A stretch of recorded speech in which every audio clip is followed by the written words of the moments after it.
guys, assalamualaikum, welcome back to my channel. Di video kali ini saya akan membahas sebenarnya apa itu kolesterol, bermanfaatkah atau berbahaya. Banyak orang yang berpikir bahwa kolesterol sebagai zat yang jahat, padahal zat lemak ini secara alami dimiliki oleh tubuh, artinya kolesterol bukan zat yang berbahaya. Apa sih sebenarnya kolesterol dan fungsinya bagi tubuh? Yuk simak penjelasan lengkap mengenai kolesterol dan pentingnya menjaga kolesterol normal dalam tubuh berikut ini. Apa sih itu kolesterol? Kolesterol adalah salah satu jenis zat lemak yang ditemukan pada semua sel di dalam tubuh. Menurut sebuah artikel yang dimuat pada Family Doctor, zat yang diproduksi liver ini berfungsi untuk melindungi sistem saraf serta membuat jaringan sel dan hormon tertentu. Selain diproduksi secara alami oleh tubuh, zat lemak ini juga bisa didapatkan dari makanan yang Anda konsumsi, termasuk telur, daging, dan berbagai produk olahan susu. Namun, kadar yang terlalu banyak di dalam tubuh dapat menyebabkan berbagai masalah kesehatan. Zat lemak ini beredar dalam tubuh melalui aliran darah dalam bentuk lipoprotein. Terdapat dua jenis lipoprotein yang membawa zat lemak ini ke seluruh tubuh, yaitu HDL atau High Density Lipoprotein yang dikenal sebagai kolesterol baik, dan LDL atau Low Density Lipoprotein yang dikenal sebagai kolesterol jahat. Selanjutnya, mengenal jenis kolesterol di dalam tubuh. Setelah memahami pengertian kolesterol, kini saatnya mengenal berbagai jenisnya di dalam tubuh. Mungkin selama ini Anda berpikir bahwa zat lemak yang satu ini adalah zat yang tidak boleh ada di dalam tubuh dan harus dihindari.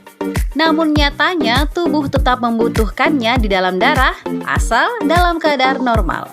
Pasalnya, tubuh membutuhkan HDL untuk melaksanakan fungsinya. Selama Anda masih bisa mempertahankan kadarnya agar tetap normal, tubuh Anda dapat berfungsi dengan baik dan terhindar dari berbagai masalah kesehatan.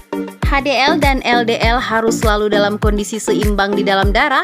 Hal ini disebabkan kadar LDL yang terlalu tinggi atau kadar HDL yang terlalu rendah dapat memberikan dampak buruk bagi kesehatan.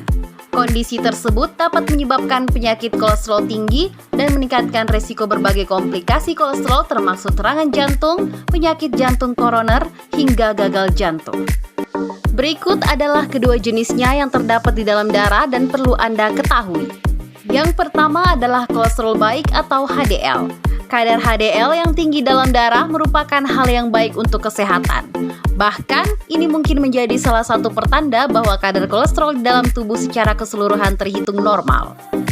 Tak heran jika banyak dokter atau ahli kesehatan menyarankan Anda untuk meningkatkan kadar HDL di dalam tubuh.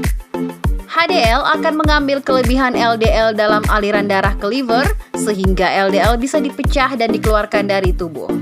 Dengan kata lain, HDL membantu tubuh Anda menjaga kadar kolesterol normal. Inilah sebabnya kadar HDL yang tinggi dalam aliran darah dapat membuat Anda terhindar dari penyakit jantung atau stroke.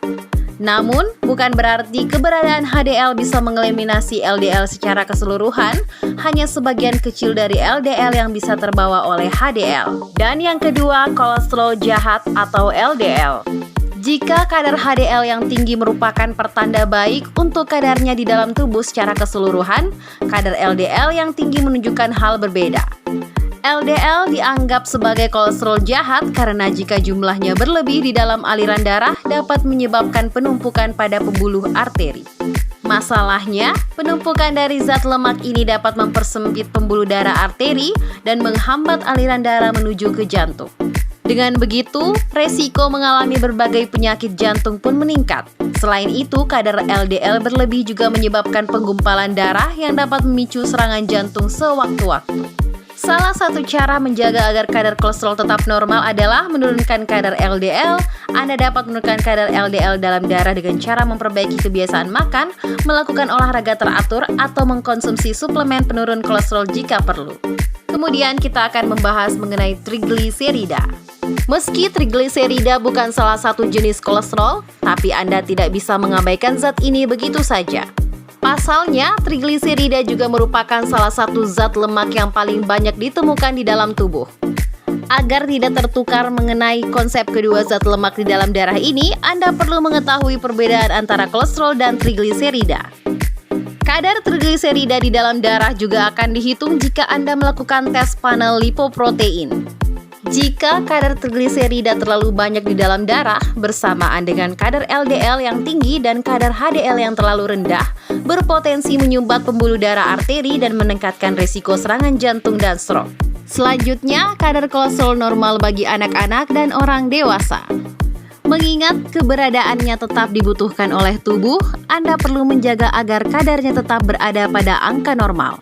Namun, perhatikan bahwa batas normalnya berbeda bagi anak-anak dan orang dewasa. Kadar kolesterol secara menyeluruh berarti terdiri dari perhitungan LDL, HDL, dan trigliserida. Kadar totalnya di dalam darah tidak bisa dihitung jika tidak ada salah satu dari ketiga komponen yang telah disebutkan. Jadi, berapa kadar kolesterol normal bagi anak-anak dan orang dewasa? Kadar kolesterol normal bagi anak-anak. Jangan salah, anak-anak juga memiliki kemungkinan mengalami kadar kolesterol tinggi jika tidak menjaga pola makan dengan baik. Maka, sebagai orang tua, Anda perlu memperhatikan kadar kolesterol normal bagi anak. Kadar kolesterol total mencakup kadar LDL, HDL, dan trigliserida serta lipid lainnya. Kadar kolesterol total normal untuk anak berusia 2-19 tahun 170 mg per desiliter. Sedangkan kadar LDL normal bagi anak 100 mg per desiliter. Dan kadar HDL normal bagi anak 45 mg per desiliter. Sedangkan kadar lemak selain protein yang terdapat di dalam tubuh kurang dari 120 mg per desiliter. Untuk anak-anak, tes kolesterol sebaiknya pertama kali dilakukan pada usia antara 9-11 tahun. Setelah itu, anak bisa melakukan tes berikutnya 5 tahun setelah tes pertama dilakukan. Namun, ada pula anak-anak yang sudah melakukan tes ini sejak usianya masih 2 tahun. Biasanya, tes dilakukan karena sang anak memiliki riwayat kesehatan keluarga yang berhubungan dengan kadar kolesterol tinggi, serangan jantung, dan stroke. Selanjutnya, kadar kolesterol normal bagi orang dewasa. Sementara itu, kadar kolesterol yang dianggap normal bagi orang dewasa sedikit berbeda. Kadar kolesterol total orang dewasa normal 125-200 mg per desiliter. Sedangkan kadar LDL normal kurang dari 100 mg per desiliter. Dan kadar HDL normal untuk wanita dan laki-laki sedikit berbeda. Wanita usia 20 tahun ke atas 50 mg per desiliter atau lebih. Sedangkan pria usia 20 tahun ke atas 40 mg desiliter atau lebih. Dan kadar trigliserida normal untuk orang dewasa di bawah 150 mg per desiliter. Maka dari itu, Anda mungkin perlu melakukan pengobatan jika kadar trigliserida sudah melebihi angka 200 mg per desiliter. Saat memasuki usia dewasa, sebaiknya tes dilakukan setiap 5 tahun sekali. Untuk laki-laki yang sudah memasuki usia 45-65 tahun dan wanita yang sudah memasuki usia 55-65 tahun, sebaiknya memeriksakan kadar zat lemak ini setiap 1-2 tahun sekali. Oke guys, video kali ini cukup sampai di sini. Semoga bermanfaat ya. See you the next video.